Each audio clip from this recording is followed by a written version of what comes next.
La sabana de Botsuana, en apariencia tranquila bajo la luz dorada del amanecer, esconde historias que hielan la sangre. Allí donde los depredadores reinan y la vida parece seguir un orden inmutable, a veces surge un eco que rompe todas las reglas. Esa es la clase de relato que vamos a contar. La sombra de un clan de hienas que se atrevió a desafiar lo impensable. Durante años, las hienas fueron vistas solo como carroñeras, oportunistas que aguardaban el fracaso ajeno. Sin embargo, en las llanuras del sur de África apareció una excepción, un grupo que no esperaba las obras, que no temía el rugido de los reyes. Lideradas por una hembra astuta, con una mirada tan fría como el acero, aprendieron a cazar aquello que para otros era intocable. Los rastros de esa transformación no se encuentran en los libros de biología, sino en la arena manchada y en los relatos susurrados por quienes presenciaron la caída. Algunos lo llaman azar, otros lo describen como estrategia. Lo cierto es que, en aquellas noches tensas, hasta los rugidos parecían apagarse para dejar lugar a un coro de risas escalofriantes. Pero detrás de cada huella hay un nombre. En este caso, uno que marcaría la memoria de los guardabosques y de los pastores, Nyanga, la líder que convirtió a su clan en un ejército. La llamaron la devoradora de leones. No porque alguien quisiera exagerar, sino porque los hechos pronto superarían cualquier mito. Sin embargo, no adelantemos la historia. Antes de llegar al desenlace sangriento, debemos entender cómo Botsuana se convirtió en el escenario de una guerra inesperada. Lo que ocurrió después, pocos se atreven a contarlo sin estremecerse. Y en este viaje lo veremos paso a paso. Antes de continuar, suscríbete y activa la campana. Aquí, en Instinto Alfa, revelamos lo que la sabana nunca quiso mostrar. Botsuana, a comienzos de los años 90, era un país en plena encrucijada. El crecimiento de la caza furtiva había dejado cicatrices profundas en la fauna, y las grandes especies comenzaban a desaparecer de territorios donde antes dominaban con fuerza. Frente a ese panorama, surgió una decisión política clave: dar inicio a un programa nacional de conservación que marcaría la historia del continente. El primer paso se dio en 1992, con la creación de una reserva destinada exclusivamente a proteger rinocerontes. Aquella acción parecía, en principio, alejada de los leones, pero sentó las bases de un cambio mayor: la idea de que el patrimonio natural de Botsuana debía preservarse a toda costa. El país, rico en sabanas y humedales, no podía permitirse perder a sus gigantes. 4 años después, en 1996, la mirada se extendió hacia los grandes felinos. Iniciativas enfocadas en el león comenzaron a tomar forma. Monitoreo de manadas, establecimiento de corredores biológicos y programas de educación ambiental para las comunidades locales. La intención era clara: garantizar la supervivencia de los reyes de la sabana y frenar el declive de sus poblaciones. Sin embargo, mientras los seres humanos organizaban planes y reservas, la naturaleza seguía sus propios designios. En un rincón remoto del territorio, un clan de hienas comenzaba a mostrar un comportamiento inquietante. No se limitaban a rondar los restos dejados por los depredadores, ni a esperar a que otros hicieran el trabajo duro. Estaban aprendiendo otra manera de sobrevivir. Ese grupo fue bautizado más tarde como el Clan del Abismo.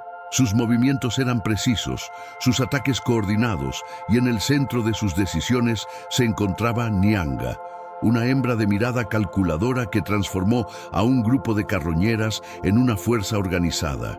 Ella no solo esperaba la oportunidad, la creaba.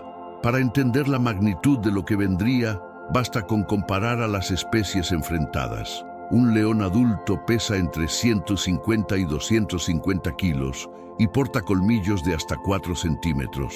Una hiena, con apenas 70 kilos, parecería condenada a la desventaja. Pero la mandíbula de la hiena posee una fuerza brutal, capaz de quebrar huesos como ramas secas. Y sobre todo, cuenta con un arma que el león no domina: la estrategia colectiva. En los registros de guardabosques aparecían señales que al inicio parecían aisladas. Un rugido apagado en la noche, restos de presas abandonadas a medias, territorios leones sin la actividad habitual. Eran piezas de un rompecabezas que aún no se terminaba de armar, pero que apuntaban a un cambio en el equilibrio natural. Botsuana, que soñaba con elevar a sus leones como emblema nacional, pronto descubriría que en la misma tierra nacía un desafío inesperado. Una fuerza oculta, liderada por una sola hembra, estaba a punto de poner en jaque al símbolo más poderoso de la sabana. Lo que parecía una historia de éxito en conservación se convertiría en el escenario de una guerra silenciosa. Y en ese tablero de polvo y fuego, no todos los reyes lograrían mantener su corona. En la sabana, cada depredador perfecciona un estilo de caza que asegura su supervivencia. Los leones se apoyan en la fuerza de la coalición, en emboscadas veloces y en la potencia de un salto final. Las hienas, en cambio, siempre fueron vistas como oportunistas, rápidas para robar una presa, pero incapaces de enfrentar cara a cara a los reyes. Nyanga, sin embargo, se propuso reescribir esa idea. Su técnica se convirtió en una marca registrada. No buscaba el choque frontal ni la confrontación abierta. Dirigía a su clan hacia las patas traseras de los leones, un punto vulnerable donde la musculatura es poderosa, pero difícil de defender. Bastaba una mordida certera, repetida con insistencia, para desgarrar tendones o provocar una fractura. En ese instante, el rey quedaba disminuido, incapaz de huir o de contraatacar con toda su fuerza. Las hienas sabían esperar. Rodeaban a su víctima, hostigaban desde varios ángulos y poco a poco agotaban su resistencia. Lo que comenzaba como un asedio terminaba en una caída inevitable. Una vez que el león estaba en el suelo, la presión de las mandíbulas hacía el resto. Huesos quebrados, carne desgarrada, rugidos que se transformaban en un eco ahogado bajo las risas del clan. El clima jugó un papel clave en esta transformación. En aquellos años, la sequía azotaba Botsuana con furia. Las presas naturales se escaseaban y los cachorros de león eran los primeros en sufrir. Desnutridos, se volvían más lentos y vulnerables, un blanco fácil para Nyanga y sus seguidoras.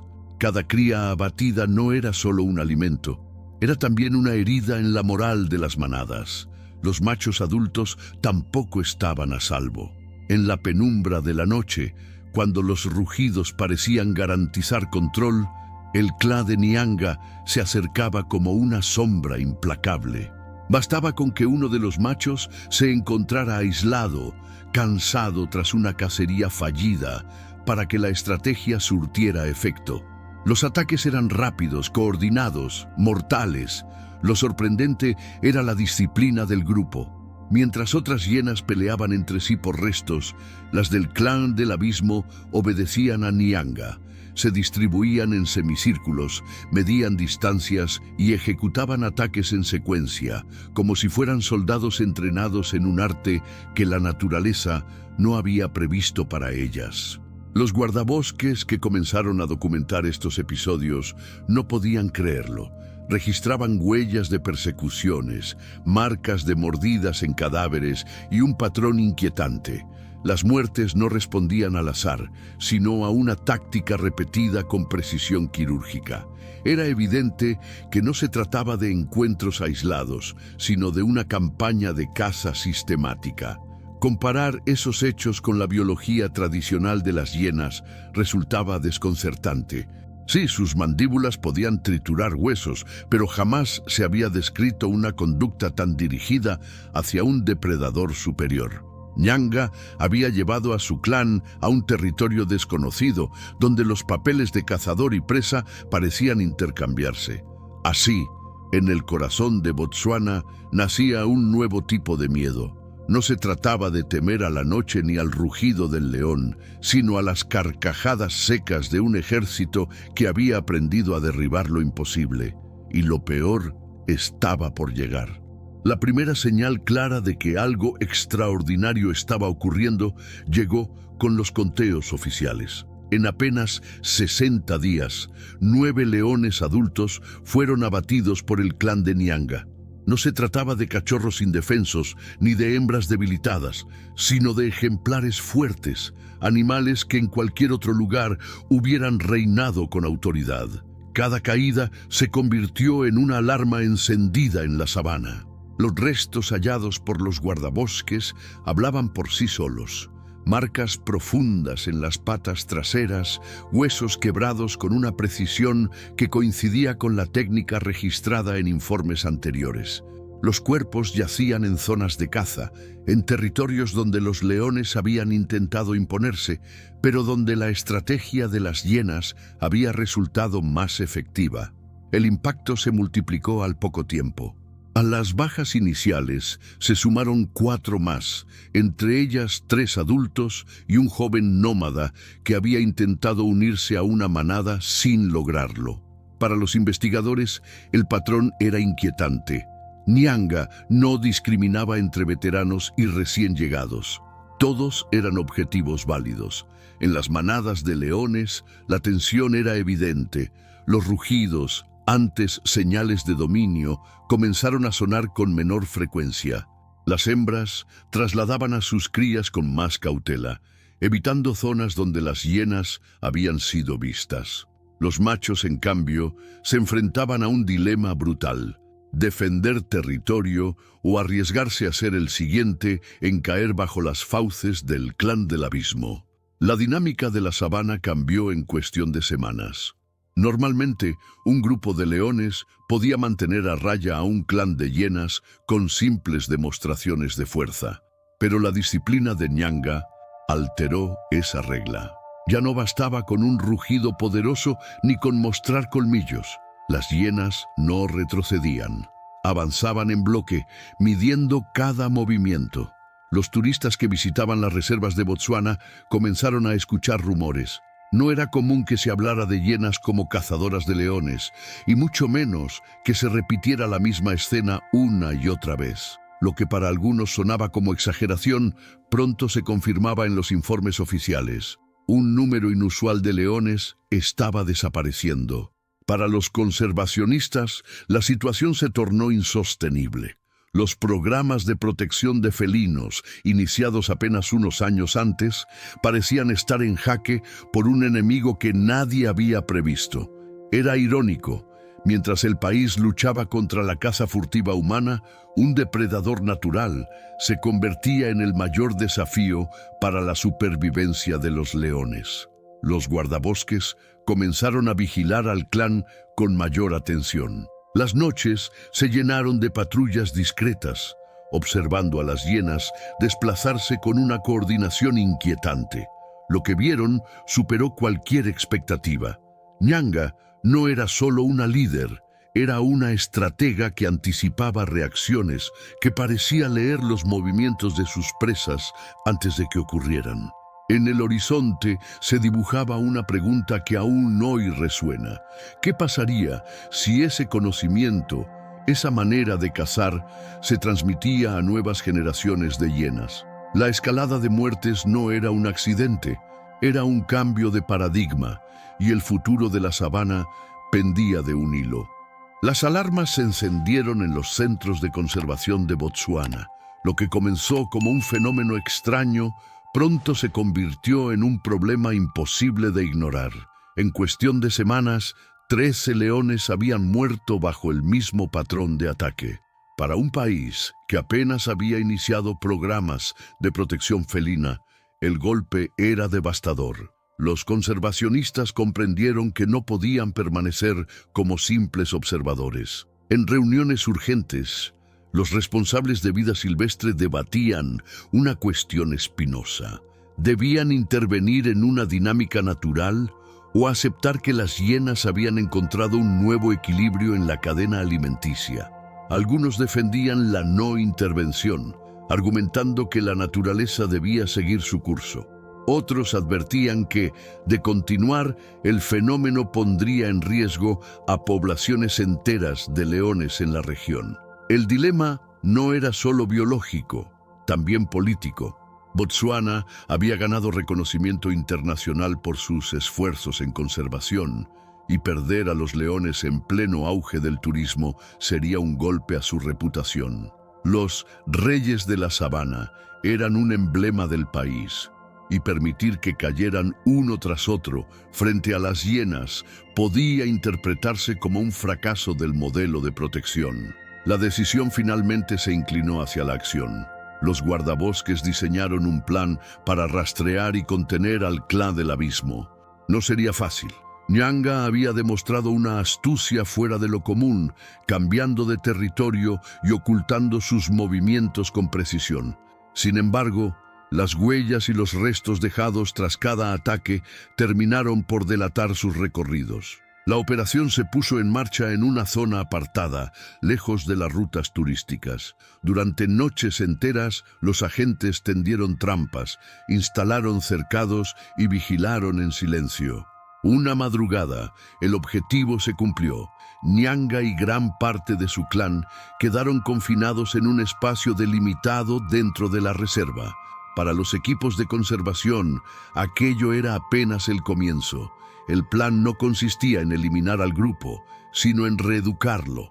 Durante 8 meses, Nyanga y sus compañeras fueron mantenidas en un sector aislado, obligadas a cazar únicamente presas naturales, antílopes, cebras y jabalíes. La idea era sencilla en papel, pero compleja en ejecución: revertir una conducta que había sido perfeccionada con sangre.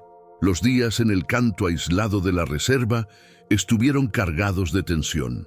Las hienas probaban constantemente la resistencia de los cercados y los guardabosques registraban cada movimiento con atención. Algunos temían que, al privarlas de leones, el clan desarrollara aún más agresividad. Otros confiaban en que la presión de la escasez las devolvería a un comportamiento más normal. Mientras tanto, las manadas de leones de las regiones cercanas comenzaron a recuperar territorios perdidos. Sus rugidos volvieron a resonar con mayor frecuencia y las hembras se atrevían a criar en áreas que habían sido abandonadas. Era un respiro temporal, pero nadie podía asegurar cuánto duraría. El aislamiento de Nyanga era, en el fondo, un experimento, una apuesta arriesgada entre la ciencia y la incertidumbre. Si funcionaba, Botsuana tendría una herramienta inédita para controlar desequilibrios naturales. Si fracasaba, la sabana volvería a teñirse de rugidos apagados y risas triunfantes. Y esa posibilidad nunca dejó de estar presente en la mente de quienes vigilaban cada noche tras las cercas. El canto aislado de la reserva se convirtió en un escenario inédito. Allí, entre cercas reforzadas y torres de vigilancia improvisadas, Nyanga y su clan pasaron los primeros días tras la captura. Para los guardabosques fue un logro, pero también un desafío psicológico. Habían contenido a un ejército de depredadoras que no reconocían más autoridad que la de su líder. Desde el inicio, quedó claro que la adaptación no sería sencilla. Acostumbradas a derribar leones, las hienas rechazaban durante horas las presas que se les liberaban dentro del recinto. Ñus, cebras y facóqueros corrían en estampidas contenidas por las vallas, pero Nyanga parecía desinteresada. Observaba con calma, como si supiera que aquello no equivalía a la gloria de derrotar a un rey. Los meses de sequía intensificaban la tensión. Bajo el sol implacable, las hienas cavaban túneles en la tierra seca, intentando abrir grietas en el suelo para escapar. Los guardabosques debían reforzar diariamente los perímetros, conscientes de que cualquier descuido podía terminar en un desastre. Una sola fuga bastaría para que los ataques contra los leones se reanudaran. El comportamiento del clan comenzó a ser estudiado con detalle. Los científicos notaron que, aún en cautiverio, mantenían sus formaciones de ataque. Nyanga marcaba distancias, distribuía posiciones y lanzaba gruñidos cortos que sus compañeras obedecían sin titubear. Era como si el campo cercado se hubiera transformado en un laboratorio vivo de estrategia animal. Algunos episodios quedaron grabados en los informes. En una ocasión, una cebra atrapada en la valla fue abatida en cuestión de segundos, con la misma coordinación que antes aplicaban contra los leones. El mensaje era claro, la técnica seguía intacta. No se trataba de hambre, sino de un patrón aprendido y perfeccionado. La tensión no solo afectaba a las hienas. Los guardabosques, muchos de ellos jóvenes, confesaban sentir miedo al escuchar las carcajadas nocturnas que resonaban en el perímetro. Era como si se rieran de nosotros, escribiría más tarde un vigilante. El sonido, repetido durante horas, recordaba que la frontera entre control y caos era frágil. Con el paso de las semanas, sin embargo, los registros mostraron un cambio. Las hienas comenzaron a aceptar las presas naturales, cazando dentro del recinto con mayor frecuencia. Los investigadores lo interpretaron como un indicio de adaptación, aunque sin bajar la guardia. Nyanga seguía mostrando el mismo comportamiento calculador, como si esperara el momento de probar nuevamente a sus antiguos rivales. El cautiverio, más que una solución definitiva, fue un pulso constante entre el instinto y la intervención humana. Cada día parecía una prueba. ¿Podría un clan que había saboreado la carne del rey volver a conformarse con antílopes? Nadie tenía una respuesta clara. Lo único seguro era que los 8 meses de aislamiento no apagaron la leyenda. Al contrario, hicieron de Nyanga un símbolo aún más temido, una hiena capaz de transformar la jaula en un campo de entrenamiento y la espera en un arma invisible. Después de 8 meses de cautiverio, llegó el momento más arriesgado del plan. El aislamiento había servido para observar al clan y obligarlo a cazar presas naturales, pero la reserva no podía sostener indefinidamente a un grupo de depredadoras con semejante potencial de destrucción. Se decidió entonces su traslado a una nueva región, al sur, en la frontera con otra área ambiental donde el contacto con manadas de leones sería menor. La operación fue minuciosa. Vehículos de transporte reforzados, jaulas individuales y equipos de guardabosques armados acompañaban el convoy. Cada movimiento de Nyanga era seguido con atención. Su mirada calculadora hacía pensar que comprendía lo que ocurría. Las hienas no rugían ni chillaban. Solo emitían risas cortas y secas, como si se burlaran del intento humano de controlar su destino. El nuevo territorio fue escogido tras semanas de análisis. Una zona rica en antílopes y búfalos jóvenes, con acceso a cursos de agua y suficiente espacio para dispersarse.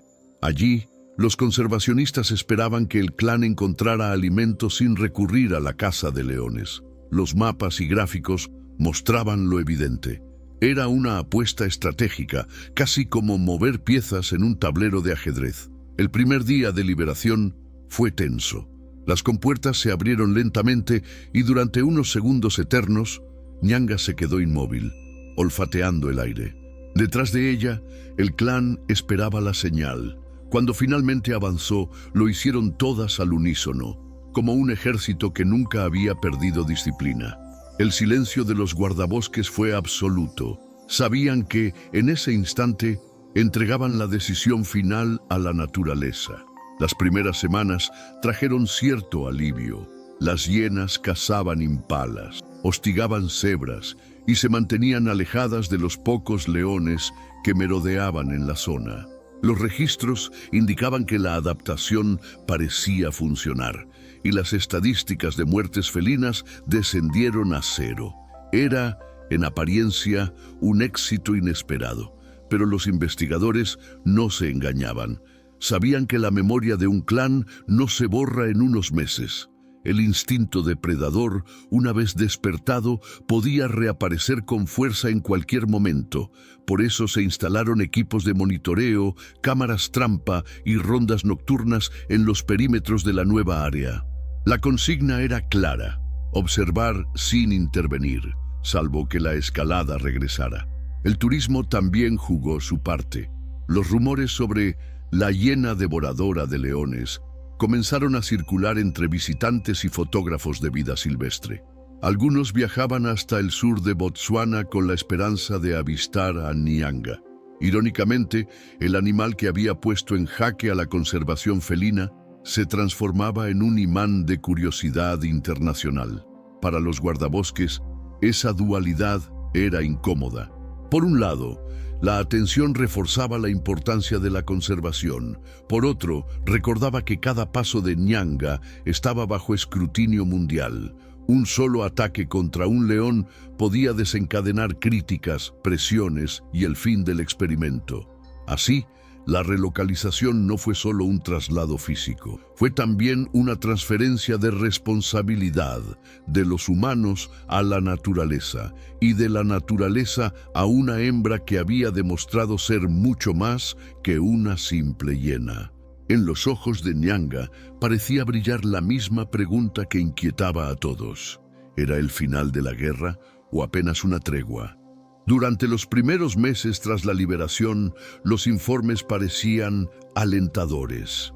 El clan de Nyanga se adaptaba al nuevo territorio, cazando antílopes y hostigando cebras sin mostrar interés inmediato en los leones. Para los conservacionistas, aquello era una señal de esperanza. Tal vez la reeducación había surtido efecto. Los rugidos volvieron a escucharse con más frecuencia en las zonas aledañas. Los machos que habían perdido hermanos y compañeros comenzaban a patrullar sus territorios con mayor seguridad, y las hembras criaban a sus cachorros sin la amenaza constante de las hienas. La sabana, por un instante, parecía recuperar un equilibrio perdido. Pero la calma nunca fue completa. Los guardabosques sabían que bastaba un solo ataque para desatar de nuevo la espiral de muertes. Por eso, cámaras trampa registraban cada movimiento de Nyanga y de su clan. Los datos mostraban un patrón inquietante. Aunque cazaban presas habituales, seguían rondando áreas donde los leones descansaban, como si la tentación permaneciera latente. Algunos investigadores plantearon hipótesis contradictorias. Había quienes creían que la presión del cautiverio había modificado su comportamiento, forzando al clan a priorizar presas más fáciles. Otros sostenían que se trataba solo de una pausa, un repliegue temporal antes de retomar las antiguas costumbres.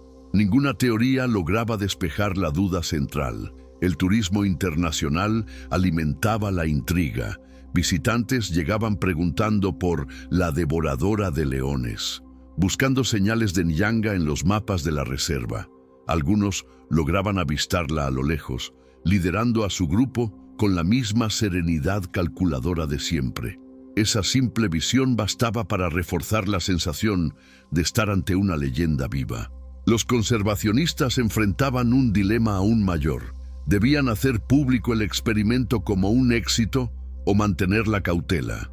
Presentarlo como una victoria podía atraer más fondos y apoyo internacional, pero también generaba expectativas peligrosas. ¿Y si las hienas atacaban de nuevo?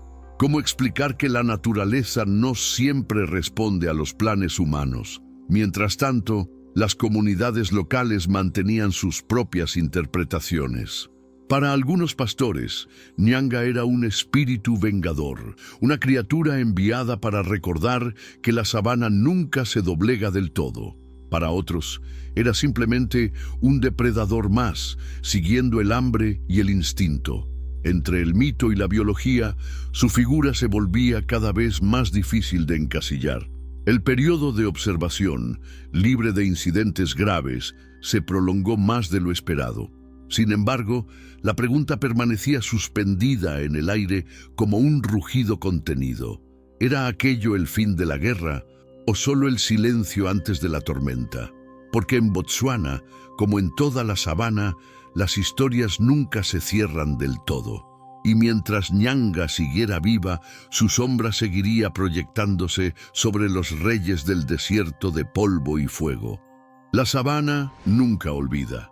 Cada batalla, cada rugido apagado y cada carcajada en la noche quedan grabados en la memoria invisible del polvo. Nyanga, la hiena que se atrevió a desafiar a los reyes, se transformó en un fantasma que aún recorre los pastizales de Botsuana, incluso cuando los informes oficiales aseguran que su clan ya no representa una amenaza. Para algunos, fue un monstruo, una aberración que rompió el equilibrio natural, capaz de devorar lo que parecía intocable. Para otros, fue un símbolo de inteligencia y estrategia, una prueba de que incluso en la naturaleza la astucia puede superar a la fuerza. La verdad, como siempre, queda en medio, oculta tras cicatrices que el tiempo no borra. Los relatos de pastores y guardabosques transmiten su nombre como advertencia. Nunca subestimes el hambre de quien aprendió a derribar a un rey, dicen. Porque lo que Nyanga enseñó es que ningún trono es eterno y que incluso los más poderosos pueden caer bajo las mandíbulas de lo inesperado. El mito creció al punto de confundirse con la realidad. Hay quienes aseguran haberla visto años después, liderando nuevas generaciones en silencio. Otros dicen que murió bajo la misma sequía que la empujó a reinventarse. Lo cierto es que cada risa nocturna de una hiena hace recordar su historia, como un eco que se niega a desaparecer. Botsuana también aprendió de esa guerra silenciosa.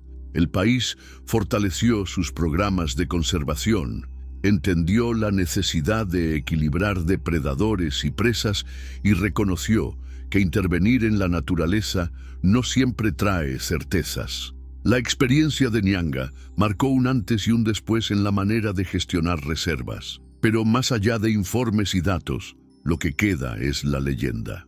La figura de una hembra que cambió el papel de su especie, que obligó a los leones a mirar por encima del hombro y que recordó al ser humano que la sabana nunca responde a un único guión.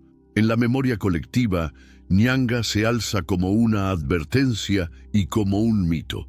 Una criatura que caminó entre la frontera de lo real y lo imposible, borrando las líneas entre víctima y verdugo. Y quizá esa sea la razón por la que su historia sigue viva, porque nos obliga a aceptar que la naturaleza no se deja domesticar.